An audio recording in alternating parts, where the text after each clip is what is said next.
ये जो क्वेश्चन इस बार के ग्रुप डी में पूछा गया था, लगभग सभी शिफ्टों में ये क्वेश्चन आया था और आने वाले और सब एग्जाम के लिए इम्पॉर्टेंट रहेगा। तो आइए देखते क्या था क्वेश्चन। कहता है कि एक त्रिभुज की भुजाएं 148 सेंटीमीटर, 57 सेंटीमीटर और 175 सेंटीमीटर है। 57 सेंटीमीटर लंबाई वाली भुजा के संगत इसकी ऊंचाई की लंबाई ज्ञात करने पूछा गया है।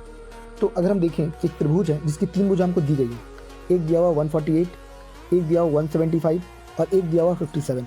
57 को हम नीचे क्यों मान रहे हैं? क्योंकि इसी के शीर्ष ऊंचाई पूछा गया है, यानी ये जो भुजा है h, इसका लंबाई पूछा गया है। तो हम देख सकते हैं कि वो त्रिभुज का तीनों भुजा दिया हुआ है।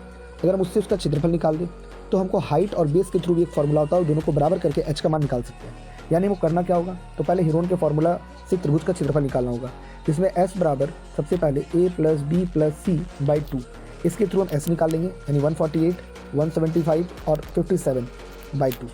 अगर हम ऐड करते हैं 8 से 15, 15 5 20, हाथ में 2 3 380 बाई 2, इसको डिवाइड कर ले तो 190 आ जाता है। s का मान 190 आ गया। फिर हीरोन का फॉर्मूला जानते हैं क्या होता है, s माइनस ए, s माइनस बी और s माइनस सी। तो अगर बस s मेरा 190 है, अगर हम a को घटाते हैं 148 को तो कितना बचेगा, तो ये हो जाएगा मेरा 42। इसके बाद अगर हम 57 को 175 को घटाते हैं तो कितना हो जाएगा 15, और अगर हम 57 को घटाते हैं तो ये हो जाएगा 133।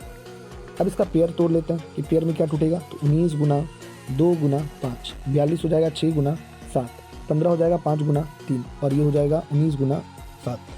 अब पेयर में से बाहर निकालते हैं तो क्या मिलेगा, 19 हो जाएगा, उसके बाद 5 निकल जाएगा, 7 आ जाएगा एक बाहर पेयर में, और 3 दूनी 6 और एक 6 है तो एक 6 निकल जाएगा।